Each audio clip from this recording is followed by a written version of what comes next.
Millionaire purposely dirtied the floor and humiliated the cleaner. You are as filthy as the dirt you clean. But minutes later, he had to kneel at her feet. Avery Seraphine Carter scrubbed the hospital floor with mechanical precision, her mind miles away from the antiseptic-scented hallway where she knelt. The rhythmic motion of pushing the mop back and forth had become second nature after years of cleaning other people's messes. First at the downtown office complex from 5 a.m. to noon, then at the community college until 5 p.m., and now here at Grand Harbor Municipal Hospital until late evening. Mrs. Carter. Avery looked up, her hands instantly stilling. Dr. Rivers stood a few feet away, clutching a manila folder that Avery immediately recognized. It contained her daughter's test results. The doctor's expression told her everything she needed to know before a single word was spoken. "Can we talk privately for a moment?" Dr. Rivers asked, her voice gentle but clinical, in a small consultation room that smelled of coffee and hand sanitizer. Avery perched on the edge of a chair as Dr. Rivers explained what the latest echocardiogram had revealed. Daisy's ventricular septal defect has increased in size, the doctor said, pointing to shadowy images that meant nothing to Avery's untrained eyes, but everything to her mother's heart. The pressure in her pulmonary arteries is concerning. We've managed with medication for years, but I'm afraid we've reached the point where surgical intervention is no longer optional. It's necessary. How soon? Avery asked, her voice barely above a whisper. Within the next 2 months, 3 at the absolute maximum. Avery's mind immediately began calculating numbers, her savings, her credit card limits, the small insurance policy that covered only a fraction of what Daisy needed. The surgery would cost more than she could earn in 5 years. "I understand," she said simply, because what else could she say? Later that night, in the cramped one-bedroom apartment they called home, Avery watched her daughter sleep. At 7, Daisy was small for her age, her complexion too pale, her breathing sometimes labored. But when she smiled, God, when she smiled, it was like looking at Jeremiah all over again. Those unmistakable green eyes, the dimple on her right cheek, the way her nose crinkled when she laughed. Avery's hand instinctively went to the gold medallion hidden beneath her sweater, the Redwood family crest, the last tangible connection to a life that sometimes felt like nothing more than a dream. 10 years ago, she had been Avery Redwood, medical student and wife to Jeremiah, heir to one of the country's largest fortunes. Now she was just Avery Carter, a nobody with calloused hands and 3 minimum-wage jobs. Her phone buzzed with a text message from Clean and Shine Staffing Agency. Urgent opening tomorrow. Luxury residence. Double pay for short notice. Interested? Avery texted back immediately. Yes. She didn't ask for details. She couldn't afford to be picky. Double pay meant double pay, and Daisy's medical bills wouldn't wait. On the other side of Grand Harbor, Maxwell Redwood Hathaway stood at the floor-to-ceiling windows of his study, staring out at the manicured gardens of the Redwood estate without really seeing them. At 65, he remained an imposing figure, tall, broad-shouldered, with a full head of silver hair and the same piercing green eyes that had intimidated business rivals for decades. He held a crystal tumbler of scotch in one hand and a medical report in the other. The words "further testing required" and "concerning abnormalities" stood out in stark relief against the white paper. Maxwell had survived hostile takeovers, market crashes, and business betrayals, but his body was now staging its own revolt, one he couldn't control with money or influence. A soft knock interrupted his thoughts. "Enter," he commanded, not turning from the window. "The board meeting has been rescheduled for tomorrow morning," his assistant informed him. "And Mr. Leon Redwood has requested to join." Maxwell's jaw tightened at the mention of his half-brother. "Fine, that'll be all." After the door closed, Maxwell drained his scotch in one swallow. Leon, always hovering like a vulture, as if he could smell Maxwell's weakness. 8 years ago, when Jeremiah had disappeared, Leon had been the one to bring Maxwell the evidence of his son's betrayal. Photographs, bank transfers, a hasty note in Jeremiah's handwriting. His only son, his heir, running off with some European model, abandoning everything, including his new wife, that gold-digging medical student Maxwell had warned him against. The sharp pain in his chest returned, and Maxwell couldn't tell if it was grief or whatever condition the doctors were trying to diagnose. Both were eating him alive. His phone rang. Brandon Cole, the ex-cop turned private investigator he'd hired years ago to find Jeremiah. "Still nothing?" Maxwell asked without preamble. "Still nothing," Brandon confirmed. "But I'm following a new lead in Rustwood Highlands. Might be nothing, but..." "Follow it," Maxwell interrupted. "Whatever it costs." After hanging up, Maxwell pulled open his desk drawer and removed a small velvet box. Inside lay an identical copy of the medallion he'd given Jeremiah on his 20th birthday. The Redwood family crest in solid gold, a tradition passed down for generations. Jeremiah had been wearing his. The day he disappeared, Maxwell snapped the box shut. 8 years of searching, of hoping, of hating, and still nothing but ghosts. From his own wing of the Redwood mansion, Leon Redwood watched the digital feed from the hidden camera in Maxwell's study. At 58, Leon was leaner than his half-brother. His hair dyed an unnatural black, his face subtly lifted by the best plastic surgeon's money could buy. He smiled as he watched Maxwell put away the medallion, noted the medical report on the desk, observed the slight tremor in his brother's hand as he poured another scotch. Everything was proceeding according to plan. The monthly doctor's report indicated the medication swap was working. Not enough to raise suspicion, but enough to gradually weaken the great Maxwell Redwood. Leon's phone chimed with a message from the psychiatric facility in Rustwood Highlands. Patient J stable. Memory treatments continuing as scheduled. Excellent. 8 years of keeping Jeremiah drugged into compliance. 8 years of gradually taking control of various Redwood subsidiaries. 8 years of patient waiting. Soon the empire would be his. The empire that should have been his from the start. As the firstborn son, his phone rang again. The display showed Clean and Shine Staffing Agency. Mr. Redwood, we've confirmed a replacement cleaner for tomorrow as requested. References checked. Background clear. Good, Leon replied. Make sure she understands the confidentiality requirements, as he ended the call. Leon smiled again. Maxwell's paranoia about staff was useful. It allowed Leon to control who entered the mansion, ensuring none stayed long enough to notice patterns or overhear too much. This new cleaner would be just another faceless servant, coming and going without impact, while Leon continued to tighten his grip on the Redwood legacy. Little did he know that destiny had just dealt a wild card into his carefully arranged deck. The Redwood mansion loomed before Avery like something from another world. 3 weeks had passed since she'd started working there, yet the sheer opulence of the estate still took her breath away. Massive stone pillars, immaculate gardens, and windows that gleamed like diamonds in the morning sun. It was the kind of place that made her feel like an intruder, merely by existing within its boundaries. She clutched her cleaning cart tighter as she passed through the service entrance, nodding to the security guard who barely acknowledged her. After 3 weeks, she was just another invisible person who kept the mansion functioning. West Wing needs extra attention today, Mrs. Hoffman, the head housekeeper, informed her curtly. Mr. Redwood is hosting business associates in the main study at 11. Everything must be spotless. Avery nodded, her heart skipping a beat at the mention of Mr. Redwood. In 3 weeks, she'd managed to avoid direct contact with Maxwell, cleaning rooms when they were empty, slipping away whenever footsteps approached. The mansion was large enough that avoiding one man wasn't difficult, especially when that man rarely noticed service staff. As she pushed her cart toward the West Wing, Avery's hand instinctively went to her chest, feeling the outline of the medallion beneath her uniform. She always wore it, hidden from sight, along with a folded page from Jeremiah's diary, tucked into a small pocket she'd sewn inside her bra. These items were her talismans, reminders of what once was and what she fought for now. The grand study was her last stop. Avery worked methodically, dusting bookshelves lined with leather-bound volumes, polishing the mahogany desk that dominated the room, vacuuming the Persian rug that probably cost more than she'd earn in a lifetime. As she cleaned, she couldn't help but notice the photographs on the walls. Corporate achievements, handshakes with politicians, ribbon cuttings. Not a single family photo, not one image of Jeremiah. A sound at the door made her spin around, nearly knocking over a crystal paperweight. Maxwell Redwood stood in the doorway, regarding her with those piercing green eyes, the same eyes Daisy had inherited from her father.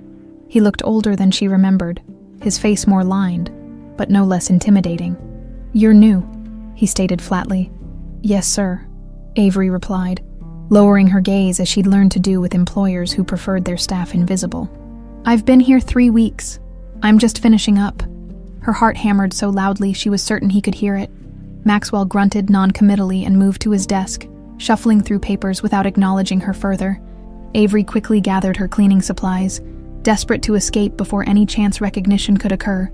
With her changed appearance, the short hair, the glasses, the premature aging from stress, she doubted he would connect her to the medical student who had briefly been his daughter-in-law.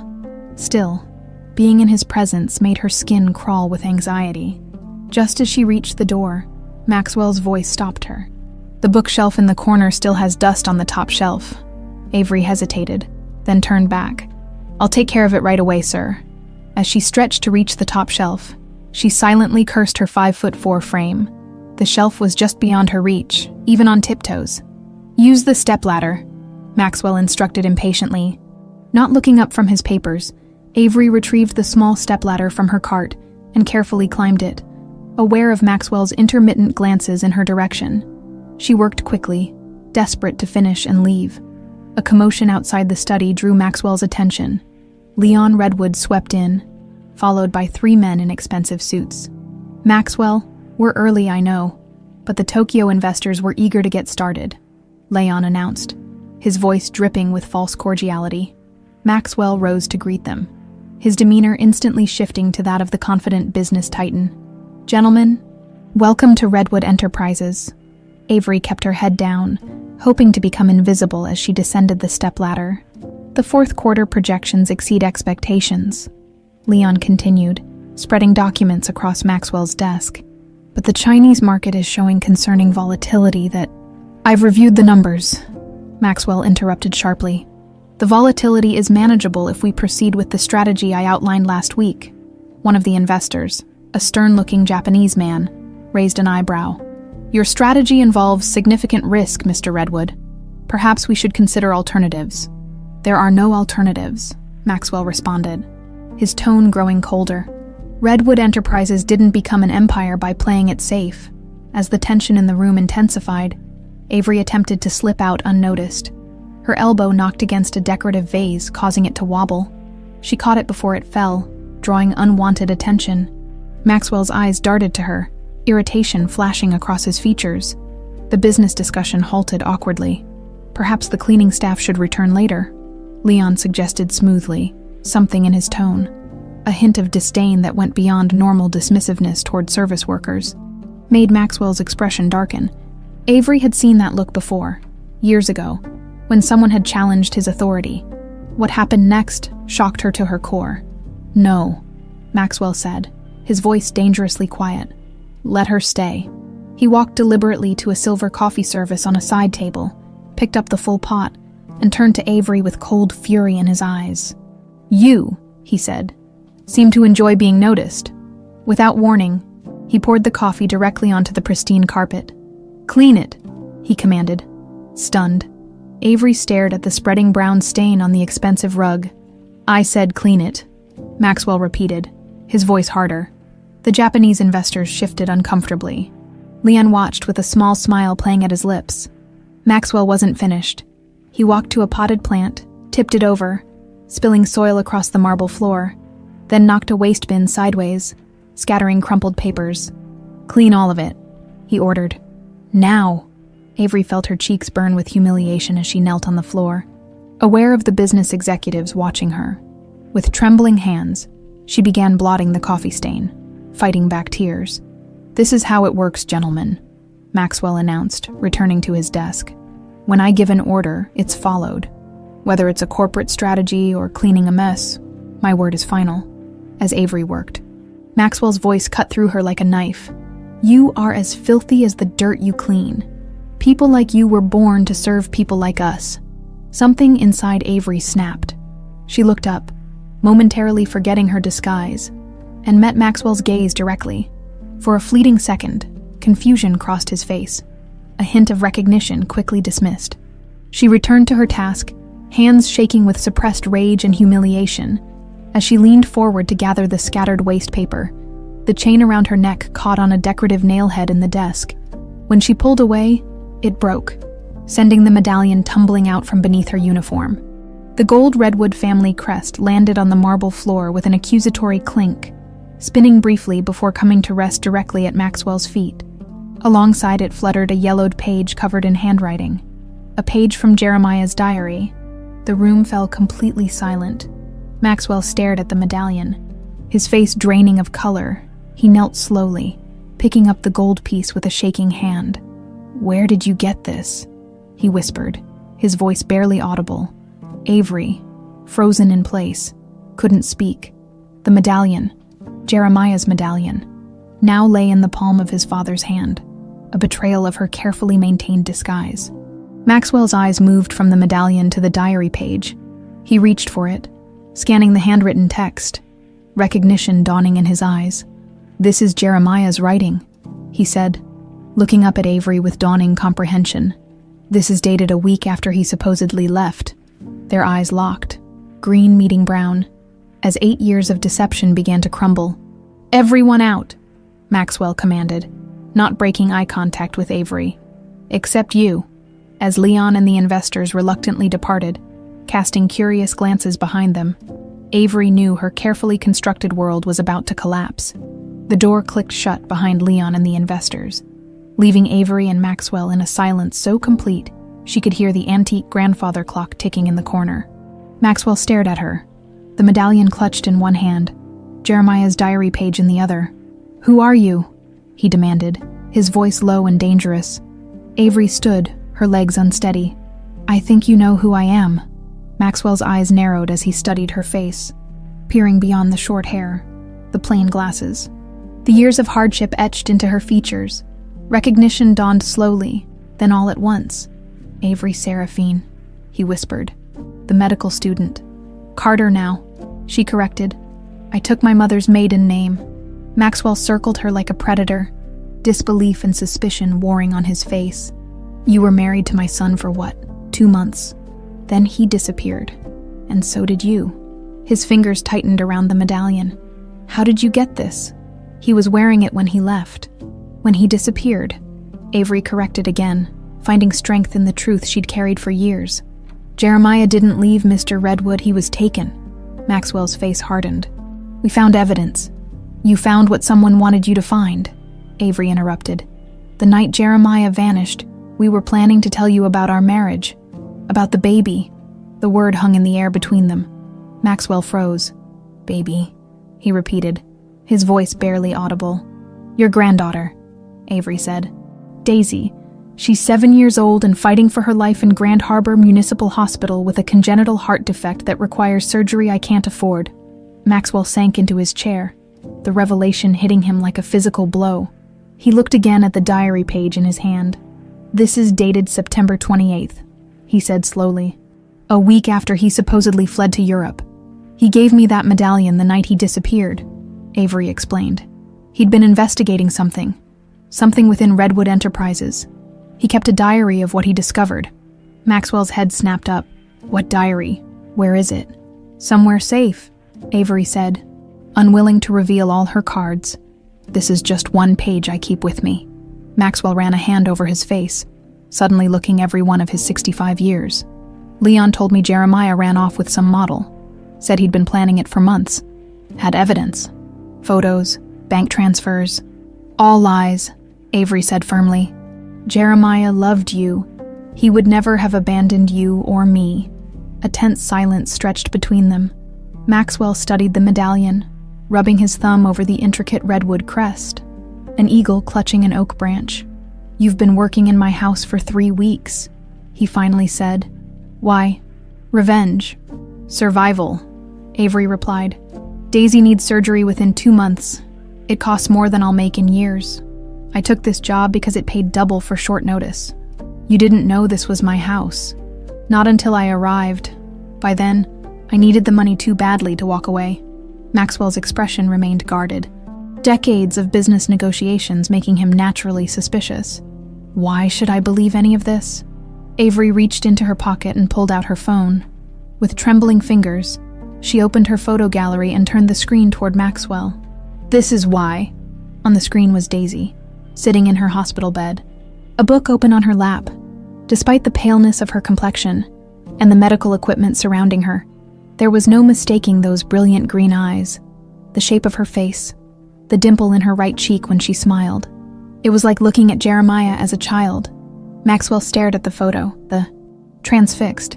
He reached for the phone, zooming in on Daisy's face, searching for any hint of deception and finding none. "I need to see her," he said abruptly, standing. "No," Avery replied, surprising herself with her firmness. "Not yet.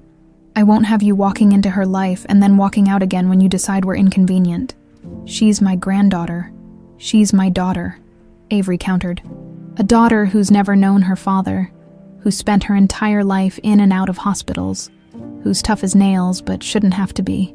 I won't let you hurt her." Maxwell sat back down, something like respect flickering across his features. "Then tell me everything from the beginning." 2 hours later, Maxwell sat alone in his office, the medallion on his desk beside the diary page.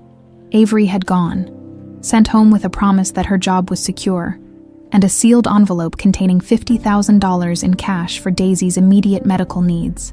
It wasn't charity, Maxwell had insisted when she'd initially refused. It was a grandfather's obligation, a down payment on 8 years of absence. He picked up his phone and dialed a number he rarely used. "Brandon Cole," answered a deep voice. "It's Maxwell Redwood." "Mr. Redwood," Brandon replied, instantly alert.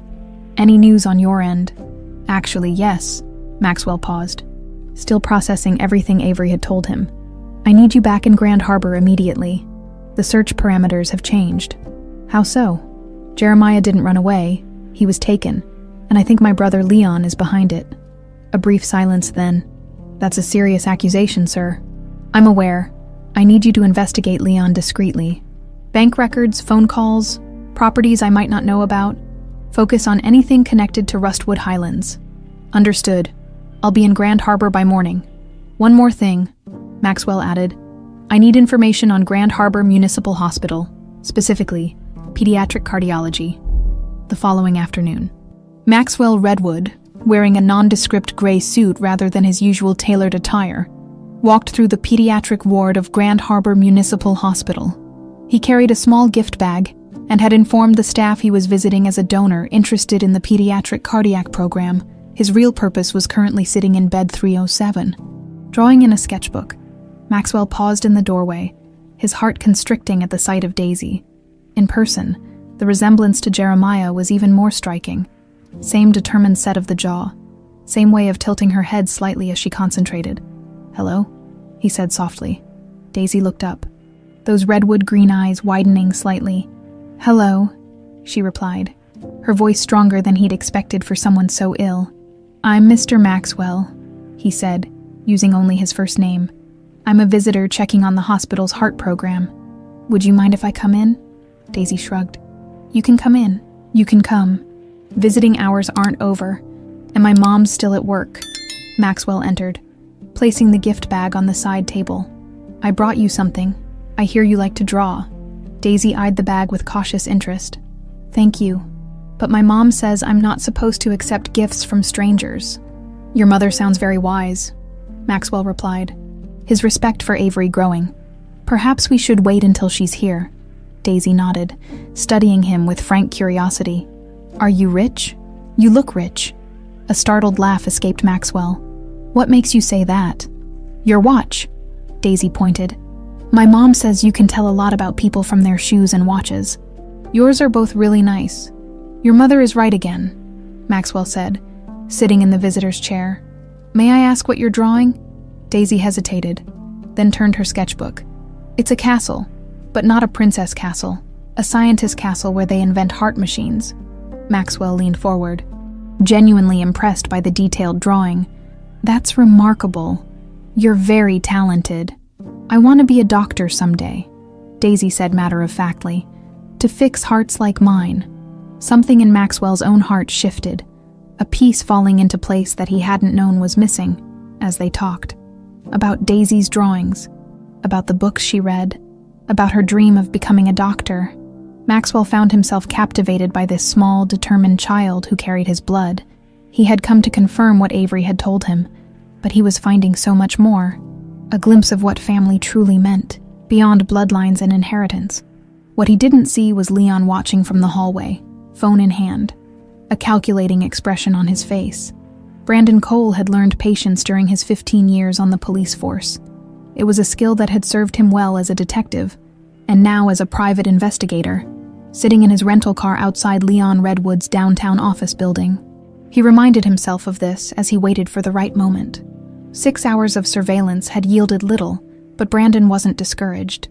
The best investigations were slow burns, not fireworks displays. He sipped lukewarm coffee and checked his watch. Leon's secretary had left 20 minutes ago. The cleaning crew was inside now, according to the schedule Brandon had obtained from a security guard he'd befriended and generously tipped. Leon himself should exit within the hour. His phone vibrated. A text from his contact at Grand Harbor Financial. Records attached, unusual activity flagged. Brandon downloaded the file and scanned it quickly. For 8 years, he'd been searching for Jeremiah Redwood, following cold leads and false trails. Now, with Maxwell's new information, previously meaningless data points were aligning into a disturbing pattern. Leon Redwood had been making monthly payments of $50,000 to something called Highlands Wellness Institute for the past 8 years. The payments came from a shell company 3 layers removed from Leon's official holdings. Not impossible to trace, but difficult enough that no one looking at standard financial records would notice. Brandon pulled up the website for Highlands Wellness Institute. Its bland corporate design revealed little. Providing specialized therapeutic services for high-profile clients since 1998. No staff photos, no specific treatment descriptions, just vague promises of privacy and discretion for those who could afford it. The address, however, confirmed Maxwell's suspicions. Rustwood Highlands. Movement at the building's entrance caught his attention. Leon emerged, talking animatedly on his phone. Instead of heading to his usual chauffeur-driven car, he walked briskly down the street to a nearby parking garage. Brandon started his car, preparing to follow, when his own phone rang. Maxwell Redwood. "I've found something," Brandon said without preamble. "Monthly payments from Leon to a facility in Rustwood Highlands. I'm following him now." "Be careful," Maxwell warned. "Leon's at the hospital. I just saw him watching Daisy from the hallway." Brandon frowned. "That's impossible. He's right in front of me, getting into a silver Audi." A beat of silence. "He has a body double," Maxwell realized. "Of course he does. I'll stay on this Leon," Brandon decided. "You keep an eye on Daisy." "Already done. I've arranged private security. Discreet, posing as additional hospital staff. No one will get near her without proper clearance." Brandon pulled into traffic, maintaining a safe distance behind Leon's Audi. "What's our next move regarding the facility?" "Get me proof," Maxwell said, his voice hardening. "Concrete evidence that Jeremiah is there, then we move." Nurse Harriet Winters had worked in pediatric cardiology for 35 years. She'd seen it all. Miracle recoveries, devastating losses, children braver than most adults. After 3 decades, very little surprised her. But the green eyes of the little girl in bed 307 had stopped her in her tracks. Harriet had been new to Grand Harbor when she'd first encountered those same distinctive eyes, a shade between emerald and jade that she'd never seen before or since. Except now, in this child, she'd been a private nurse then, caring for a young boy named Jeremiah Redwood after his tonsillectomy. Those eyes, the bone structure. This child was unmistakably related to the Redwood family. Now, checking Daisy's vitals during evening rounds, Harriet chatted with the girl while contemplating this puzzle. "Did you enjoy your visitor today?" she asked casually. "Mr. Maxwell," Daisy replied. "He was nice. He knows lots about science and hearts. He's coming back tomorrow with a book about medical inventions." Harriet's hands stilled momentarily on the blood pressure cuff. Maxwell Redwood himself had visited. Things were getting curiouser. "That sounds lovely," she said, noting Daisy's slightly elevated heart rate on the chart. "Remember to rest, though. No getting too excited over books. Nurse Harriet, will my mom be here soon?" "Any minute now, honey." She called to say she's on her way, as if summoned by the words. Avery appeared in the doorway, looking exhausted but managing a smile for her daughter. Harriet finished her checks and stepped into the hallway to give them privacy. but not before taking a final careful look at mother and child. There was a story here, and after 35 years in healthcare, Harriet had developed a sixth sense for when something wasn't right. The distinguished visitor, the child with redwood eyes, the mother working herself to the bone, pieces of a puzzle she couldn't quite solve. As she made notes at the nurse's station, Harriet noticed Dr. Finley in deep conversation with a well-dressed man near the elevator. She recognized him immediately. Leon Redwood. She'd seen him occasionally during her time as Jeremiah's nurse. Their conversation appeared intense, with Dr. Finley nodding repeatedly as Leon spoke in low tones. Money changed hands. A thick envelope slipped discreetly from Leon's jacket to the doctor's lab coat pocket. Harriet busied herself with paperwork, pretending not to notice, but her mind was racing. Dr. Finley was scheduled to perform Daisy's surgery, and Leon Redwood had just paid him off. She waited until Leon had left before approaching Dr. Finley. "Heavy patient load today?" she asked innocently.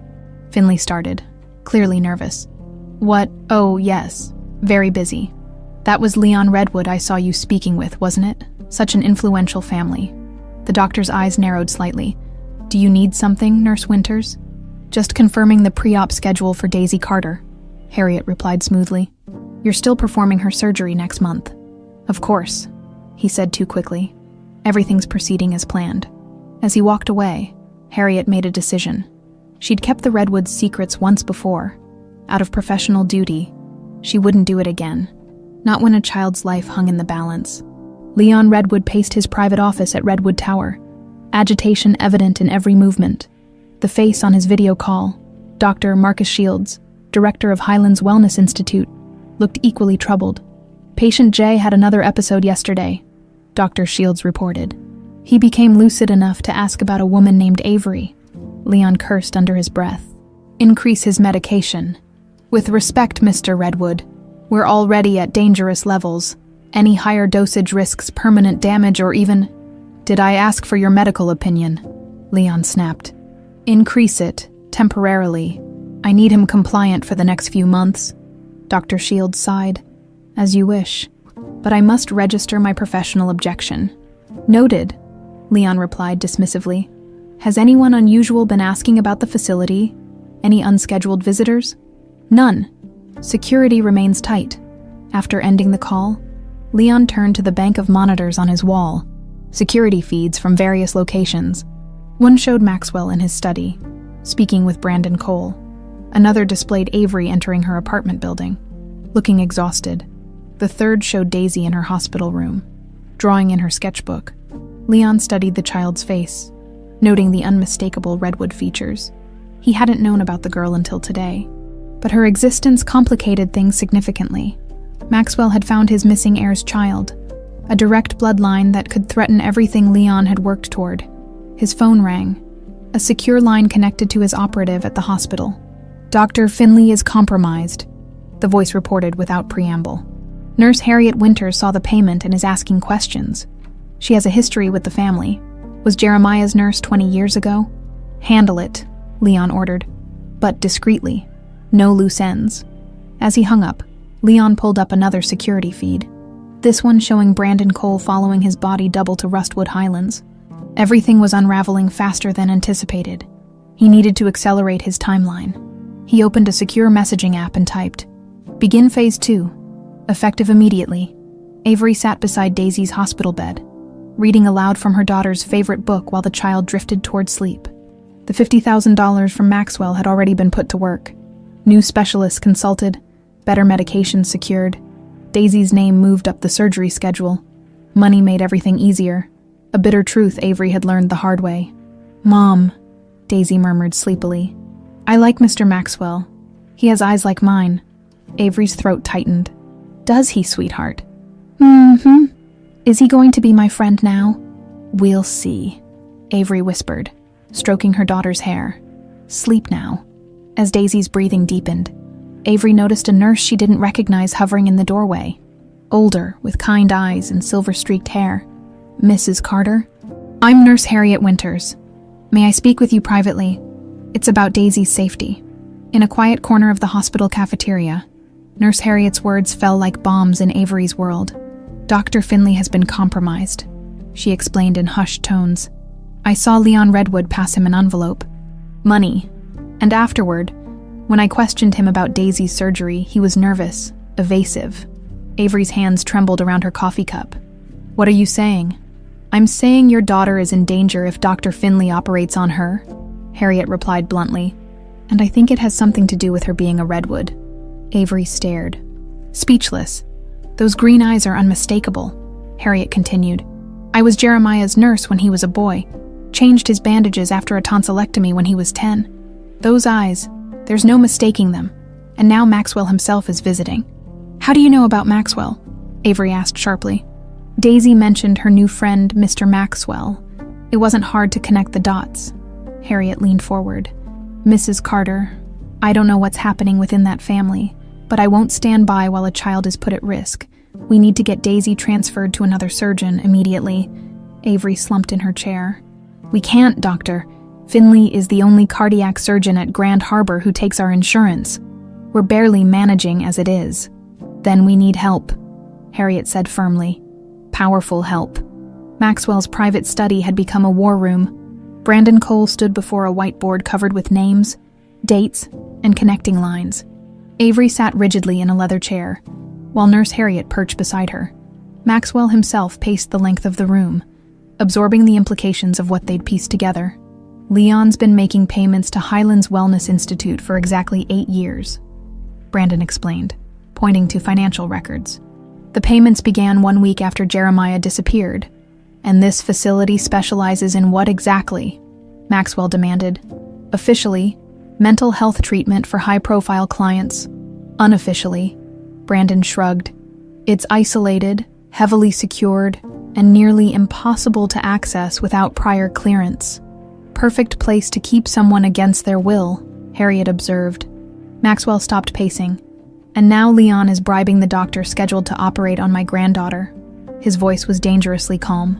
"Why? To silence us," Avery suggested. "We're getting too close to whatever he's hiding." "Or to secure his position," Brandon added. "If Jeremiah is being held somewhere, and now there's proof of his child, a direct Redwood heir, Leon loses everything," Maxwell finished. "The inheritance, the company control, everything he's been positioning himself for." Avery stood abruptly. "I don't care about inheritances or company control. My daughter needs heart surgery within 6 weeks or she could die. That's all that matters to me." The room fell silent, all eyes on her. "She's right," Maxwell said eventually. "Daisy is the priority." He turned to Harriet. "Who's the best pediatric cardiac surgeon you know of? Not in Grand Harbor, anywhere." "Dr. Helena Morris at Boston Children's," Harriet replied without hesitation. "But she's booked months in advance, and the cost..." "Cost is irrelevant," Maxwell interrupted, "and schedules can be adjusted for the right reasons." He picked up his phone, dialing. "Janet, contact Dr. Helena Morris at Boston Children's Hospital. Whatever it takes to get her to Grand Harbor within the week. Private jet, accommodations at the peninsula, triple her usual fee. Just make it happen." He hung up and faced the group. "Daisy will be transferred to Redwood Memorial's private wing tomorrow. Full security detail. Restricted access, doctor. Morris will perform the surgery there." Avery shook her head. "Redwood Memorial is the most expensive hospital in the state. My insurance won't..." "Daisy is a Redwood," Maxwell stated, his tone brooking no argument. "Her medical care is my responsibility." Avery swallowed hard, pride warring with practical necessity. "And what about Jeremiah, while Daisy's being treated? Leon will know we're onto him, if Jeremiah is at that facility." "I'll find him," Brandon promised. "Now that we know where to look." "Not alone," Maxwell said. "I'm coming with you." Avery stared at him. "You'd leave Daisy during her surgery." Something vulnerable flashed across Maxwell's face. "She has you? Jeremiah has no one." He hesitated. "Unless you'd prefer I stay." The question hung in the air, loaded with unspoken emotions and years of mistrust. "Daisy asks about you," Avery admitted reluctantly. "She likes her new friend Mr. Maxwell with the eyes like hers." Maxwell nodded, understanding the olive branch being cautiously extended. "Then I'll stay until she's out of surgery. Brandon can gather intelligence on the facility, but wait for me before attempting extraction. There's something else." Avery said quietly. She reached into her bag and removed a small, leather-bound book, Jeremiah's complete diary. I've kept it hidden all these years. Maxwell stared at it, barely breathing. You should read it before you go after him, Avery continued. There are things in there. Things he discovered about Redwood Enterprises, about Leon, about... She faltered. About what? Maxwell prompted. About Jeremiah's true parentage. Avery finished, her voice barely above a whisper. Things that will change everything you think you know about your family. Dr. Helena Morris was a force of nature packed into a 5'2" frame, with steel gray hair cut in a precise bob and black-rimmed glasses that she peered over rather than through. She exuded competence and command from the moment she strode into Daisy's hospital room at Redwood Memorial. So you're my patient, she said, examining Daisy with keen eyes. I hear you want to be a doctor someday. Daisy nodded, instantly captivated by the diminutive surgeon. A heart doctor like you? Well then, consider this your first lesson, Dr. Morris replied, pulling up a chair and unfolding a simplified anatomical diagram of the heart. This is your VSD, ventricular septal defect, essentially a hole between these two chambers. As the surgeon explained the procedure in child-friendly terms, Avery watched from the doorway. Relief and fear battling within her, Maxwell stood beside her, his presence both comforting and unsettling. She's the best there is, he assured her quietly. I've had 3 specialists review Daisy's case. They all agree. Dr. Morris is her best chance. Avery nodded mutely, unable to express the tornado of emotions swirling inside her.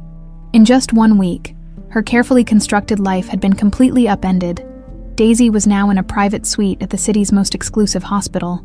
The cleaning job that had barely covered groceries had been replaced by a Redwood family credit card that Maxwell insisted she use for anything Daisy needs.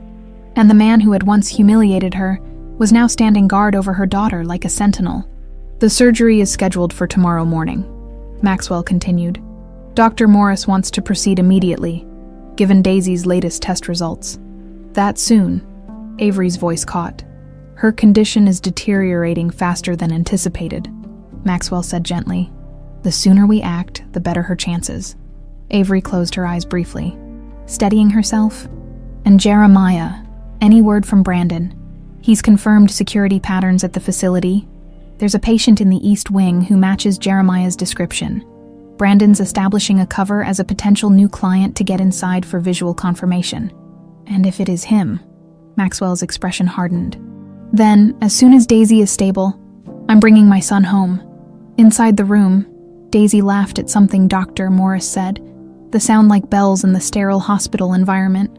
Both adults turned to watch her, momentarily united in their concern for the child who connected them. She has your strength, Maxwell observed quietly. And Jeremiah's heart, Avery replied. Too big for its own good sometimes. For the first time since their confrontation in his study, the ghost of a genuine smile touched Maxwell's lips. Then she'll be just fine. Neither of them noticed the unmarked van parked across the street, its windows tinted black. A camera lens capturing their every move, Maxwell sat alone in his study, Jeremiah's diary open before him. Outside, dawn was breaking over Grand Harbor, painting the sky in shades of gold and lavender. He hadn't slept. How could he? With the truths revealed in these pages, the handwriting was so achingly familiar, strong, precise strokes that mirrored Jeremiah's personality. The early entries detailed mundane business observations, but about halfway through, the tone shifted dramatically. March 15th found discrepancies in the offshore accounts, $2.3 million missing from Jakarta project, Leon's signature on all the transfer docs. Confronted him privately. He laughed it off as creative accounting, not convinced. April 2nd, more irregularities. Dummy corporations receiving Redwood funds, all trace back to L, need hard evidence before approaching Dad. August 10th, accessed L's private server, discovered emails discussing eliminating obstacles. Context suggests he means Dad. Taking backup drives home tonight. September 14th, overheard L on phone discussing medication dosages, Dad's medication. Switching pill samples tonight to test. September 20th, lab results confirm suspicions. Dad's heart medication being replaced with something else. Confronted L. Violent argument, he claimed was trying to protect company from Dad's irrational decisions. Threatened to go public. Telling Dad everything tomorrow after I pick up Avery. September 21st. Made shocking discovery in old files. Birth certificate. DNA test hidden in safe behind painting in Elle's office. Dad isn't my biological father. Elle is. Result of affair with my mother while Dad was in Tokyo. Explains hatred between them. Changes everything. Still telling Dad tonight. He deserves truth. Heading to meet Avery now. That was the final entry. The next day, Jeremiah had vanished. Maxwell closed the diary. A storm of emotions battling within him. The betrayal cut deep. His wife and his half-brother. The knowledge that Jeremiah, whom he'd raised and loved as his own flesh and blood, carried Leon's DNA instead of his. Yet somehow, that revelation paled in comparison to what Leon had done afterward. Not just embezzlement or corporate espionage, but attempted murder, drugging Maxwell, kidnapping Jeremiah, and now threatening Daisy. His phone buzzed. Brandon Cole. "I'm inside," Brandon said without preamble, posing as a wealthy tech CEO touring the facility for his troubled brother. Security is tight but manageable. And Maxwell's knuckles turned white around the phone. "East Wing, room 237. It's him, sir. I caught a glimpse during their therapy session. He's thin, sedated, but it's definitely Jeremiah." Maxwell closed his eyes briefly, relief and rage warring within him. What's his condition? Hard to assess from what I saw. Physically mobile but heavily medicated. Nurses mentioned breakthrough moments. When he becomes more lucid, they increase his dosage when that happens. "Can you get him out?" "Not alone," Brandon replied. "We need a team and medical support. He'll need proper detox." "I'm coming to you," Maxwell decided. "Tomorrow, after Daisy's surgery, have everything ready." After hanging up, Maxwell turned to the window, watching the sun now fully risen over the city he'd spent a lifetime conquering. What was it all worth? His empire, built on lies and manipulation, while his family was systematically destroyed. For the first time in decades, Maxwell Redwood wept. In room 237 of Highlands Wellness Institute, Jeremiah Redwood sat by the window, staring at the manicured grounds below.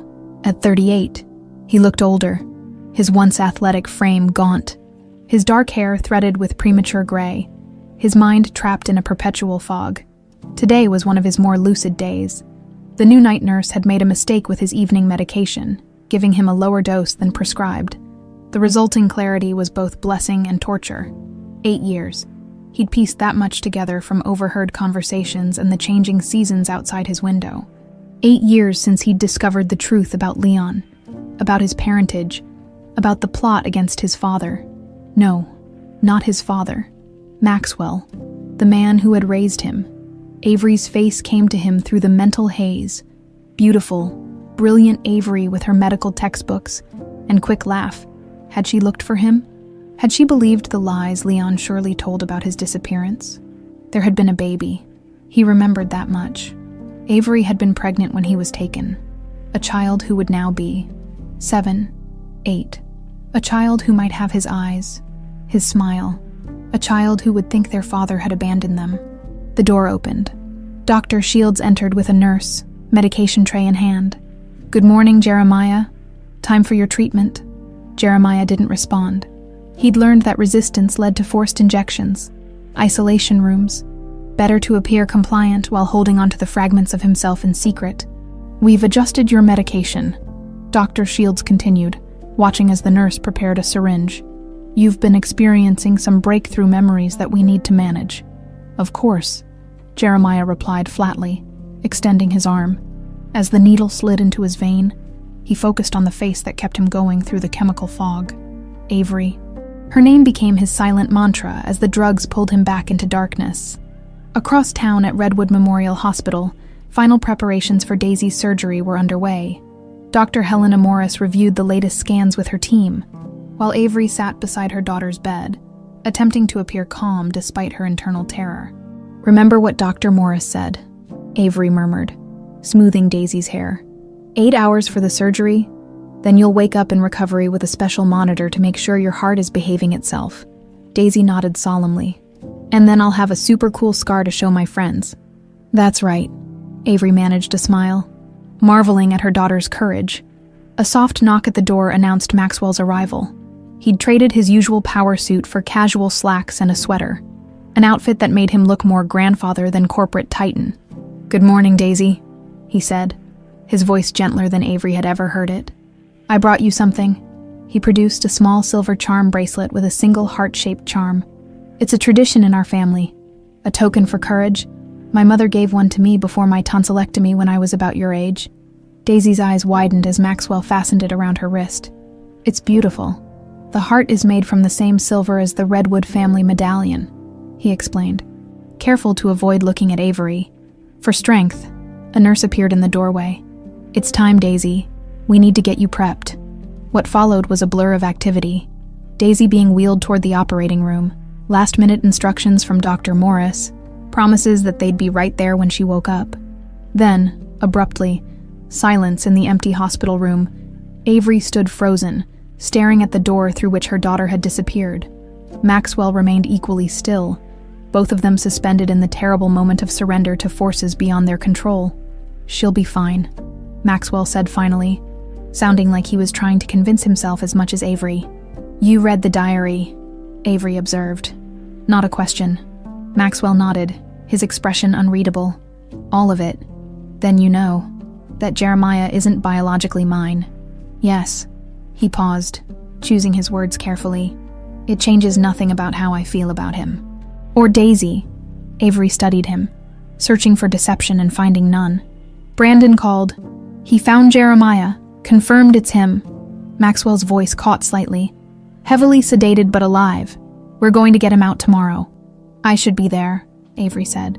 "Your place is here with Daisy. He's my husband," Maxwell conceded with a slight nod. "We'll figure it out after the surgery." They moved to the surgical waiting area, a private room Maxwell had arranged, and settled in for the long wait. Minutes stretched into hours of tense silence, occasional updates from surgical nurses, and countless cups of mediocre coffee. 4 hours into the surgery, Maxwell's phone rang. The caller ID displayed Brandon Cole. "What is it?" Maxwell answered tensely. "We're in the middle of Daisy's—" Brandon's urgent voice cut him off. "They're moving him, sir. Tonight, I overheard Dr. Shields ordering preparations for patient J to be transferred to a more secure location. There's a medical transport scheduled for midnight." Maxwell's face hardened. "Where?" "Unknown. But once they move him, we may never find him again." Maxwell looked at Avery, torn between impossible choices. Jeremiah could disappear forever if they didn't act now, but Daisy was still on the operating table, her future uncertain. "Go," Avery said quietly, reading his expression. "Bring him home. Daisy and I will be waiting." Maxwell hesitated. "Are you sure?" "She has me, she has Dr. Morris. Jeremiah has no one." Avery echoed his words from earlier. "I'll call the moment she's out of surgery." With a brief nod, Maxwell was gone, already on the phone arranging his helicopter to Rustwood Highlands. Avery returned to her lonely vigil, praying for both her daughter and the husband she hadn't seen in 8 years. The operating room at Redwood Memorial gleamed under harsh lights, a symphony of beeping monitors and hushed professional voices. Dr. Helena Morris stood over Daisy's small form, her hand steady as she directed her team through the delicate procedure. "Cardiopulmonary bypass established," the perfusionist reported. "Patient is stable." Dr. Morris nodded, focused entirely on repairing the hole between Daisy's ventricles. What had begun as a routine VSD closure had become more complex as they discovered additional structural abnormalities not visible on previous scans. "We've got more extensive damage than anticipated," she informed her team calmly. "The septal defect has multiple components, and there's significant pulmonary hypertension. We'll need to adjust our approach." In the observation room above the operating theater, Nurse Harriet watched anxiously. She'd taken a personal day from Grand Harbor Municipal to be here, unable to abandon Daisy and Avery at this critical moment. Through the glass, she could see Dr. Morris working with practiced precision, but also the complications that were extending what should have been a 4-hour surgery well into its 6th hour. Her phone vibrated, a text from the private security team Maxwell had hired. Unknown male attempted to access surgical floor, intercepted and removed. Description matches Dr. Finley. Harriet's blood ran cold, even with all their precautions. Leon's influence had nearly reached Daisy.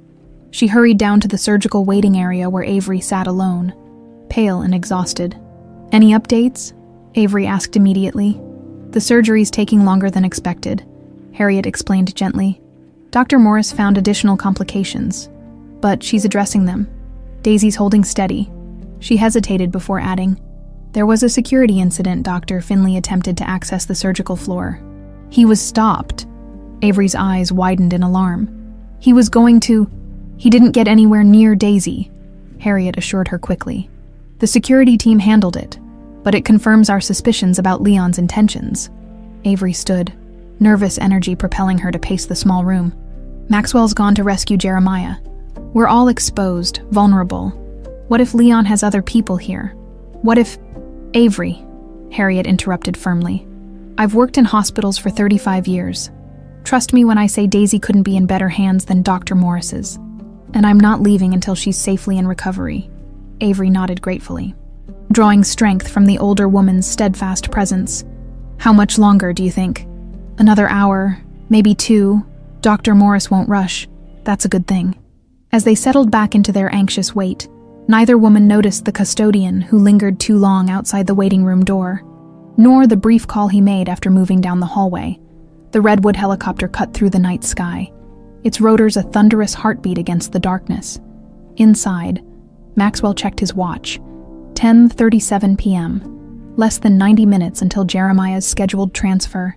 Beside him, Brandon reviewed the building schematics one final time. "East Wing, room 237, he reminded Maxwell. "Security is heaviest at the main entrance. We'll use the service access on the north side.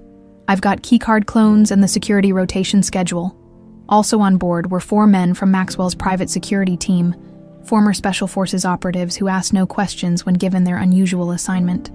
They would create a diversion at the main entrance while Maxwell and Brandon extracted Jeremiah. "The helicopter will hold position 2 miles out," Brandon continued. "Once we have Jeremiah, we radio for pickup in the clearing here." He pointed to a spot on the digital map. Maxwell nodded, his mind partially elsewhere. No updates from the hospital meant Daisy was still in surgery. The weight of dual responsibilities, to his son and granddaughter, pressed upon him like a physical force. "He may not recognize you," Brandon warned quietly. "From what I observed, he's heavily sedated, possibly been that way for years." "He'll know me," Maxwell replied with more confidence than he felt. The pilot's voice came through their headsets. "Approaching drop zone in 5 minutes, sir." Maxwell checked the secure phone he'd left with Avery. Still no messages. He sent a quick text. "En route to J. Updates on D." The reply came almost immediately. "Still in surgery. Complications, but stable. Focus on J. We're okay." He tucked the phone away, squaring his shoulders as the helicopter began its descent. After 8 years of searching, he was finally bringing his son home. In the operating room, alarms suddenly blared as Daisy's blood pressure dropped precipitously. "Pulmonary pressure spiking," the anesthesiologist reported urgently. "BP 80/40 and falling." Dr. Morris remained perfectly calm, her hands steady. "She's reacting to the patch material. Switch to bovine pericardium and prepare for temporary pacing." The surgical team moved with practiced efficiency. No wasted motions. Despite the crisis, Dr. Morris guided them through the necessary adjustments, her voice never rising above its usual measured tone. "Heart rate stabilizing," the anesthesiologist reported after several tense minutes. "BP coming back up, 90/50, 160. "Well done, everyone," Dr. Morris acknowledged. "Now let's close this final section and get this young lady to recovery." In the waiting room, Avery and Harriet remained unaware of the crisis that had been averted, the surgical team seeing no need to frighten the family with complications they'd successfully managed. Highlands Wellness Institute resembled a luxury resort more than a medical facility, its grounds meticulously landscaped, its security discreetly omnipresent. Brandon led Maxwell through the service entrance, both men dressed in maintenance uniforms complete with fake IDs clipped to their pockets. "Night rounds in 10 minutes, Brandon murmured, checking his watch. "We'll have a 5-minute window when the East Wing corridor is clear." They moved through the dimly lit hallways, Brandon navigating with the confidence of someone who'd studied the layout extensively. At precisely 11:17 p.m., The diversionary team triggered a fire alarm in the administrative wing, drawing security personnel away from their positions. "Now," Brandon whispered. They moved quickly down the east corridor. Reaching room 237 without encountering staff, the electronic lock yielded to Brandon's cloned keycard. Maxwell pushed the door open, his heart pounding. The room was spacious and well-appointed, more luxury hotel suite than hospital room. Sitting in a chair by the window, facing away from them, was a gaunt figure with graying dark hair. "Jeremiah," Maxwell whispered. The figure turned slowly, eyes unfocused. Years of medication had hollowed his cheeks and dulled the piercing green eyes that were the Redwood family hallmark. But beneath the physical changes, it was unmistakably Jeremiah. "Dad." The word came out slurred, uncertain. Maxwell moved forward, emotion threatening to overwhelm him. "It's me, son. I've come to take you home." Confusion clouded Jeremiah's features. "Not real. Never real. I'm real," Maxwell insisted, kneeling before his son. "Leon kept you here, drugged you, but we know the truth now. Avery found us." At Avery's name, something sparked in Jeremiah's eyes. "Avery, where?" "Waiting for you," Maxwell assured him, signaling Brandon to check the hallway. "We need to go now." "Can't," Jeremiah mumbled. "Pills. Too many pills." "We have medical support ready," Maxwell explained, helping Jeremiah to his feet. "Everything's arranged, but we have to move." They had just reached the door when Brandon tensed. "Company," he warned softly. Voices approached from the hallway.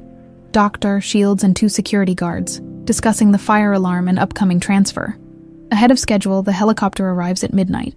"I want patient J ready for transfer immediately." Maxwell and Brandon exchanged glances. There was no other exit from the room. "New plan," Brandon whispered, drawing his concealed weapon. "I create a distraction. You get Jeremiah to the north emergency exit. The team will meet you there." Before Maxwell could object, Brandon slipped into the hallway, moving away from Jeremiah's room and deliberately making himself visible to the approaching group. "Hey, this area is restricted," a security guard shouted. Brandon took off running in the opposite direction of Maxwell and Jeremiah's escape route, drawing their pursuers away. Maxwell supported Jeremiah's unsteady frame as they moved toward the emergency exit, every step achingly slow. Distant shouts and the sound of running footsteps indicated that Brandon had successfully drawn away their pursuers. But for how long? They reached the north exit, just as the facility's alarm system activated fully. Brandon's diversion had escalated. Outside, the cool night air hit Jeremiah like a physical shock after years of climate-controlled confinement. "Almost there," Maxwell encouraged, as they moved toward the tree line where their extraction team waited. The crack of gunfire split the night. Maxwell felt a sudden searing pain in his shoulder, spinning him around, behind them. 2 security guards had emerged from a side door, weapons drawn. "Down!" Maxwell pushed Jeremiah to the ground, shielding him with his own body. Despite the burning pain in his shoulder, more gunfire erupted, but this time from the trees as the extraction team returned fire, forcing the guards to retreat. "Mr. Redwood," one of the security team emerged from cover, rushing to assist them. "You're hit, sir."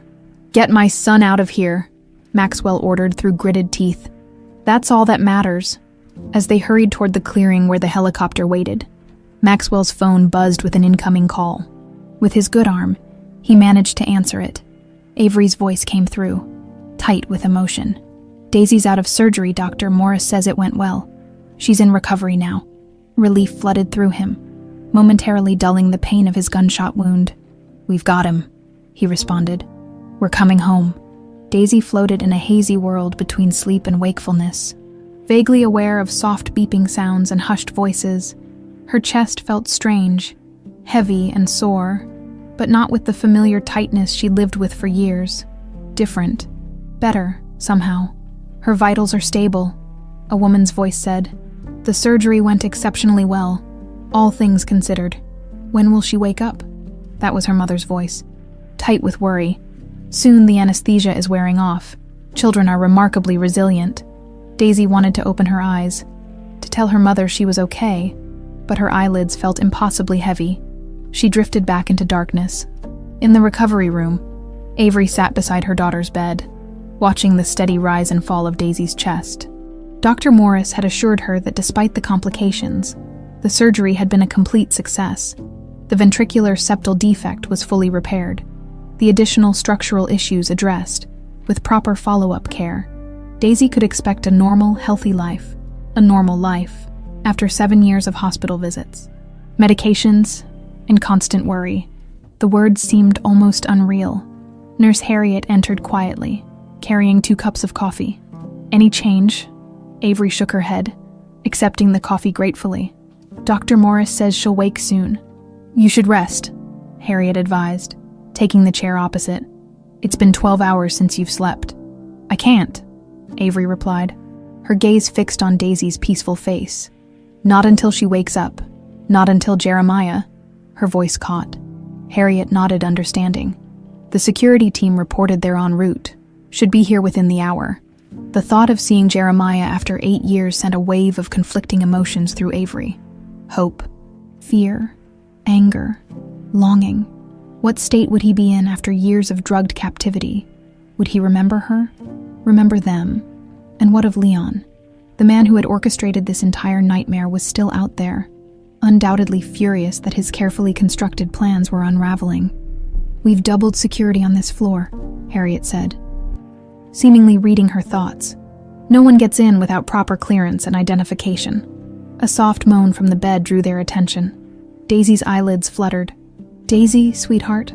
Avery leaned forward, stroking her daughter's hair. "Can you hear me?" Daisy's eyes opened slowly, those distinctive redwood green eyes now cloudy with medication. "Mom," she whispered, "I'm right here, baby. The surgery's over. Doctor, Morris fixed your heart." A small smile touched Daisy's lips. "Told you? I'm tough." Tears of relief spilled down Avery's cheeks. "The toughest?" The Redwood Memorial Hospital helipad blazed with lights as the medical helicopter touched down. Emergency staff rushed forward with gurneys for both Maxwell and Jeremiah, despite Maxwell's insistence that he could walk. Shoulder wound, through and through. The flight medic reported to the trauma team. "Patient 2 is heavily sedated with unknown substances, possible long-term pharmaceutical dependency." Brandon Cole followed behind as they wheeled both men into the hospital. His face was bruised, his left arm bandaged where a security guard's bullet had grazed him. But he'd completed his mission. Against all odds, they had extracted Jeremiah from Highlands Wellness Institute. "Get a tox screen immediately," the trauma doctor ordered as they moved Jeremiah to the ICU. "I want to know exactly what's in his system." Maxwell, despite the medical team's efforts to take him to a separate treatment room, refused to be separated from his son. "Same room," he insisted. "I'm not leaving him." While the medical team worked on them both, Maxwell contacted his security team. "Lock down the mansion, change all security codes, and put a team on Leon. I want to know his exact location at all times." "Already done." "Sir," his head of security confirmed. "Leon was last seen leaving his downtown penthouse 30 minutes ago. We have a tail on him. Double the protection detail on Daisy's room." "Yes, sir. Ms. Carter and the child are secure." Maxwell stared at Jeremiah, who lay unconscious as doctors and nurses worked around him. 8 years of searching, of wondering, of grieving. His son, not biologically but in every way that mattered, was finally home. A doctor approached Maxwell's bedside with preliminary blood test results. "Mr. Redwood, your son has multiple sedatives and antipsychotics in his system, some at dangerously high levels. We're starting detox protocols immediately, but the process will be difficult. Withdrawal from these medications can be extremely challenging." "Will he recover?" Maxwell asked, his voice uncharacteristically vulnerable. "With time and proper care, yes. But it won't be quick, and it won't be easy." The doctor hesitated. "There may be some cognitive impacts, memory issues, emotional regulation challenges. We won't know the full extent until the drugs clear his system." Maxwell nodded grimly. "He'll have the best care available, whatever he needs." Once the doctors had finished treating his shoulder wound, Maxwell insisted on being taken to Daisy's room. He needed to see his granddaughter, to know with his own eyes that both his son and granddaughter were safe. When he entered Daisy's recovery room, Avery rose immediately. "Jeremiah, he's here, in the ICU, heavily sedated, but alive." Maxwell's voice caught. "They're working on detoxing him now." Avery's legs gave way. and she sank back into her chair, overwhelmed by the reality that her husband was finally within reach after 8 endless years. "You're hurt," she noted, seeing the bandage peeking out from Maxwell's hospital gown. "It's nothing. Barely a scratch." He moved to Daisy's bedside, studying her sleeping face with undisguised tenderness. "How is she?" "The surgery was successful," Avery replied. "Dr. Morris says she'll make a complete recovery." Maxwell gently took Daisy's small hand in his. "She has the Redwood strength." "Mr. Redwood," Harriet interrupted softly from the doorway. "There's a situation. Your security team just reported that Leon has entered the hospital." Maxwell stiffened. "How?" "He used his position on the hospital board to override the security protocols. He's demanding to see you and Jeremiah." "Where is he now?" "Arguing with security outside the ICU.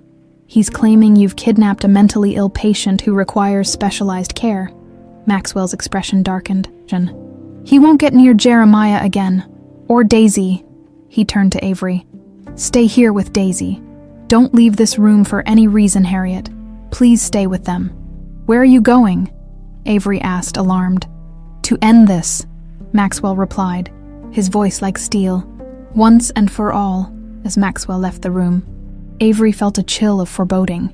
8 years of lies and manipulation had culminated in this moment, both Daisy and Jeremiah fighting for recovery in the same hospital, while the man responsible for their suffering prowled the corridors. "Will they be okay?" she asked Harriet, her voice barely above a whisper. Harriet took her hand firmly. "Maxwell Redwood built half this city. Leon may think he's clever, but he's never understood what truly makes someone powerful. It's not money or schemes. It's what you're willing to fight for." Outside in the corridor, they heard the security team reinforcing their position. Additional guards arriving to form a human barrier around Daisy's room. Through the window, the first hints of dawn were breaking over Grand Harbor. A new day that would determine whether the fractured Redwood family could finally begin to heal, or whether Leon's destructive obsession would claim more victims. Maxwell moved through the hospital corridors with determined strides, ignoring the pain in his shoulder. 2 security guards flanked him, their expressions grim. The hospital staff parted before them, sensing the tension that radiated from the powerful businessman as they approached the IQ. Maxwell could hear Leon's voice, smooth, reasonable, persuasive, the voice that had charmed investors and politicians for decades while concealing a ruthless ambition. A dangerous misunderstanding. "My nephew requires specialized care. His condition causes paranoid delusions. Maxwell is acting irrationally due to his own health issues."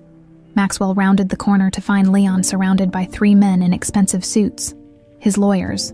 Undoubtedly, facing off against Brandon Cole and the hospital's head of security, Leon. Maxwell's voice cut through the tension like a blade.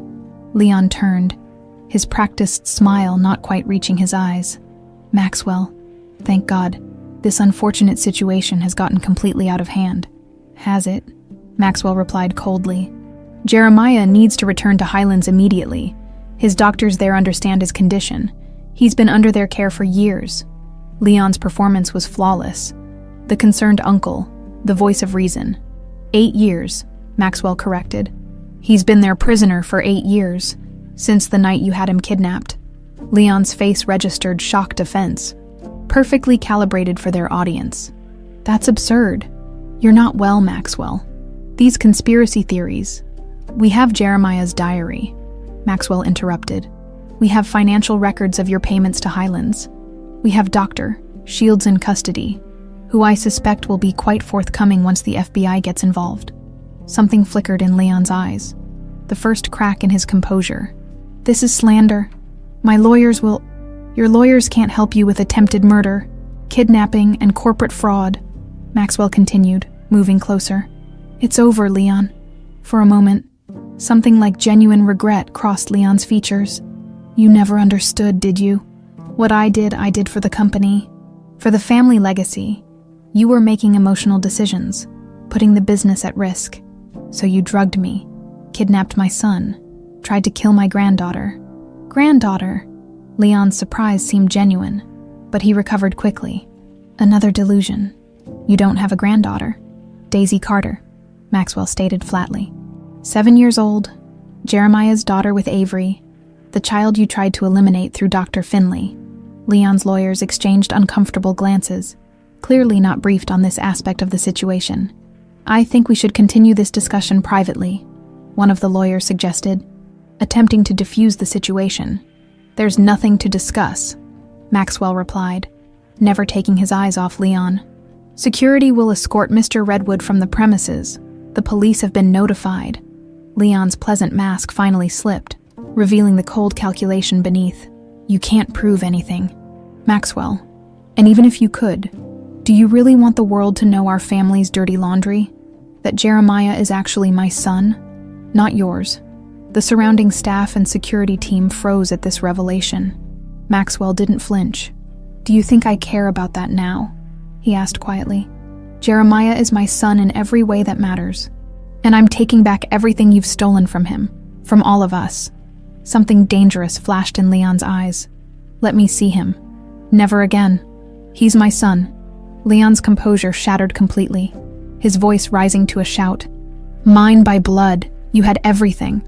Our father's approval, the company, the Redwood name, while I was treated like an afterthought.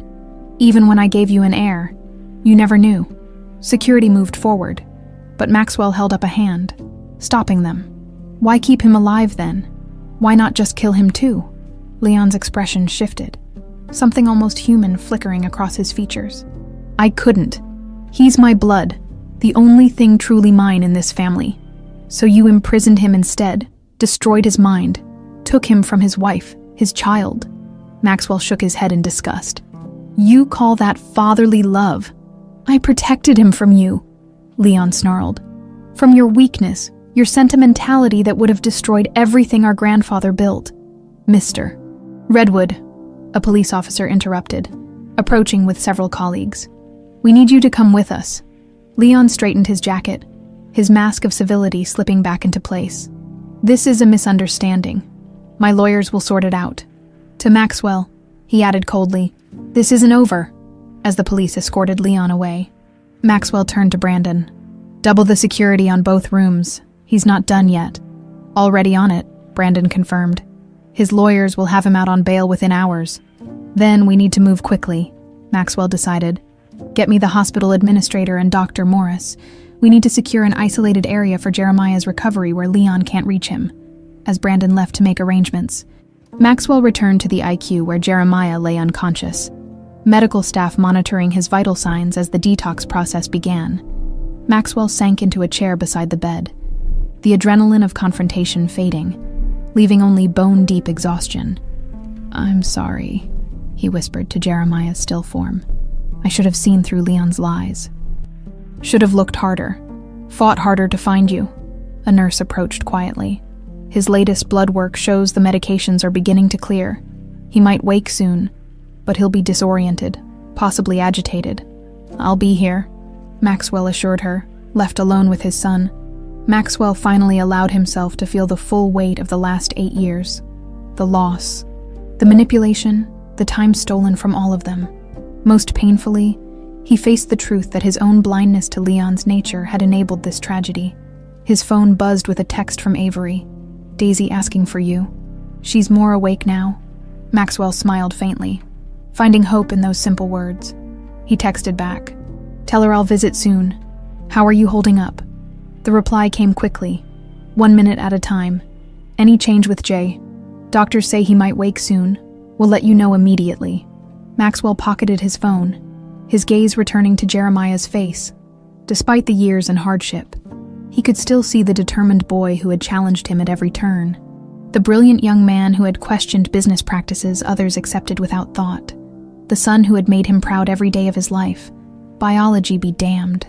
Jeremiah was his son. A slight movement caught his attention. Jeremiah's fingers twitching against the white hospital sheet. Then his eyelids fluttered, struggling to open. Jeremiah. Maxwell leaned forward, hope surging in his chest. Can you hear me? Jeremiah's eyes opened slowly, unfocused at first, then gradually sharpening as they fixed on Maxwell's face. Confusion, fear, and then a flicker of recognition crossed his features. Dad. The word was raspy, uncertain. Yes, son, it's me. Maxwell fought to keep his voice steady. You're safe now. Jeremiah's gaze darted around the room, panic rising. Where? How? You're in Redwood Memorial Hospital.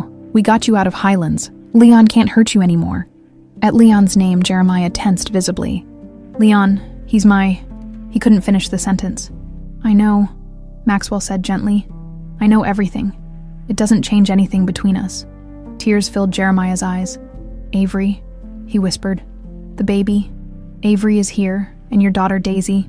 She's 7 now. Beautiful, brave, and smart as a whip. Maxwell smiled.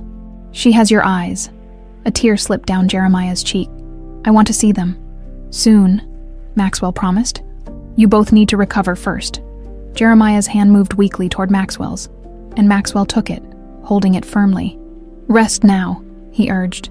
You're home, as Jeremiah drifted back to sleep.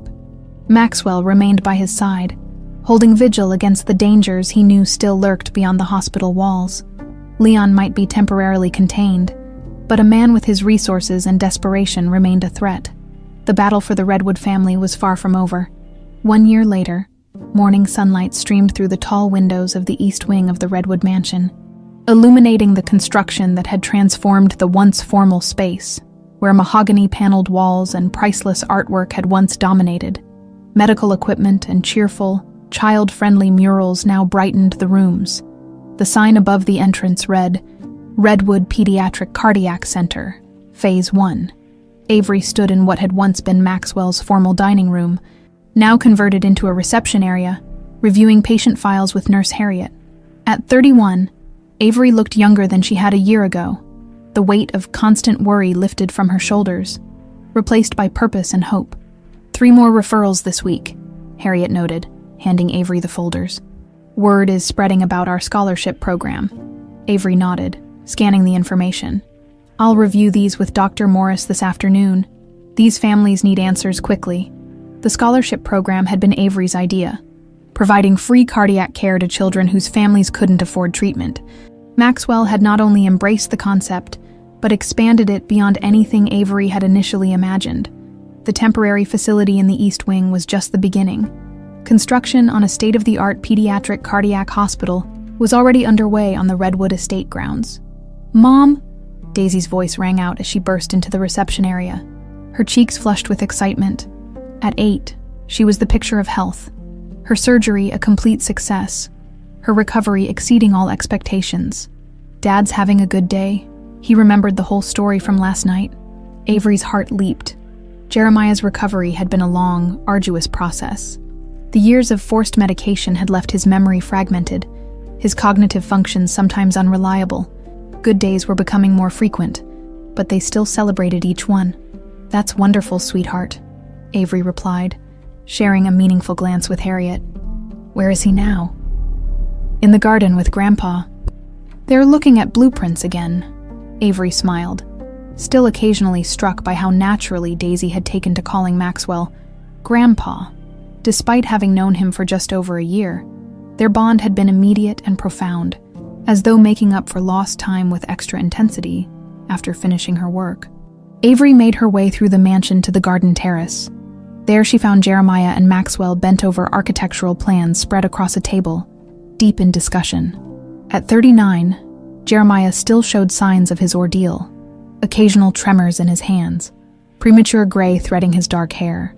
Moments when his focus drifted unexpectedly, but the haunted look that had dominated his eyes in those first months had largely faded. The surgical wing needs more natural light, Jeremiah was saying, pointing to the blueprints. Remember how important that was during my recovery. Patients heal better with sunlight. Maxwell nodded thoughtfully. We can extend these windows, add skylights here and here. It was still strange sometimes, watching them together. The biological truth of their relationship known but largely irrelevant to the father-son bond they'd always shared. If anything, the revelation had strengthened their connection, forged in the crucible of shared trauma and recovery. Good morning, Avery called, joining them on the terrace. Both men looked up, identical green eyes brightening at her approach. Jeremiah rose to greet her with a kiss, something he never failed to do, as though making up for 8 years of missed opportunities. Daisy says you're having a good day, Avery said, taking his hand. Jeremiah nodded. The new medication regimen is working, Doctor. Patel says another 6 months, and we might be able to reduce the dosage again. The recovery process had been as much about carefully removing the harmful drugs from his system as it had been about healing psychologically. Each withdrawal had brought new challenges: nightmares, anxiety, temporary memory lapses, but also brought back more of the man Avery had married. We're finalizing the plans for the main facility, Maxwell explained, his pride evident. Construction begins next month. The Redwood Pediatric Cardiac Center would be his legacy, not the business empire he'd spent decades building, but this healing place born from his family's suffering. The corporate empire still existed, of course, now run by a board of directors with Maxwell maintaining oversight, but his heart, like Jeremiah's, had found new purpose in healing rather than acquisition. "Have you seen the news?" Avery asked quietly. Both men's expressions darkened slightly. They knew what she meant without elaboration. Leon's trial had concluded the previous week, despite his expensive legal team's efforts. The evidence against him had been overwhelming. Brandon Cole's meticulous investigation had uncovered not just the crimes against Jeremiah, but a pattern of corporate fraud, blackmail, and corruption spanning decades. The diary had been particularly damning, corroborated by financial records and testimony from Dr. Shields, who had turned state's evidence in exchange for leniency. 20 years, Maxwell confirmed. No possibility of parole for at least 15. The appeals process has already started, Jeremiah added, a shadow crossing his face. His lawyers filed yesterday. It won't change anything, Maxwell assured him. The evidence is ironclad. They fell silent for a moment, each lost in thoughts of the man whose jealousy and ambition had nearly destroyed them all. "Have you decided?" Avery asked gently. "About visiting him." Jeremiah stared out at the garden, where Daisy was now playing with a golden retriever puppy, a recent addition to the family. "I don't know if I'll ever be ready for that," he admitted. "But I did write him a letter." This was news to both Avery and Maxwell. "What did you say?" Maxwell asked carefully. "That I know he's my biological father, that I understand the difference between being a father and being a dad." Jeremiah looked at Maxwell meaningfully. "And that I forgive him, not for his sake, but for mine, so I can move forward without carrying his poison inside me." Maxwell's hand came to rest on Jeremiah's shoulder, a gesture of profound pride and understanding. The moment was interrupted by Daisy bounding up the terrace steps, the puppy at her heels. "Mom, Dad, Grandpa, can I show Scout the new clinic rooms? Dr. Morris said it might be good to have a therapy dog when the real patients come." "That sounds like an excellent idea," Maxwell agreed. "Perhaps you could help design a program for it. Research what other hospitals do with therapy animals." Daisy's face lit up at being given such important responsibility. "I'll make a whole presentation, with charts and everything." As she dashed off with renewed purpose, the three adults shared a smile. "She's going to run this place someday," Jeremiah predicted. "Without a doubt," Avery agreed. Maxwell checked his watch. "The board of the foundation is arriving in an hour. Shall we prepare?" The Redwood Foundation had been established to fund both the hospital and medical scholarships for promising students from disadvantaged backgrounds. Avery, having resumed her medical studies, was its director, while Jeremiah and Maxwell served on the board alongside medical professionals from across the country. As they gathered their papers and headed inside, Maxwell paused by a small table where a restored gold medallion rested in a velvet-lined box. The Redwood family crest that had once hung around Jeremiah's neck, now polished and repaired. "I had something made for Daisy," he mentioned, removing a small package from his pocket. "For her birthday next week." Inside lay a delicate silver bracelet, similar to the one he'd given her before her surgery, but now featuring a small medallion identical to the Redwood crest. "It's beautiful," Avery said, touching it gently. "Redwoods endure," Maxwell said simply. "Broken, bent, damaged, but still standing, still growing. That's who we are now." As they moved through the mansion that was gradually transforming from a monument to wealth into a place of healing, the metaphor seemed particularly apt. The Redwood family, like the ancient trees they were named for, had weathered a terrible storm, scarred but ultimately stronger, their roots intertwined in ways that could never be severed.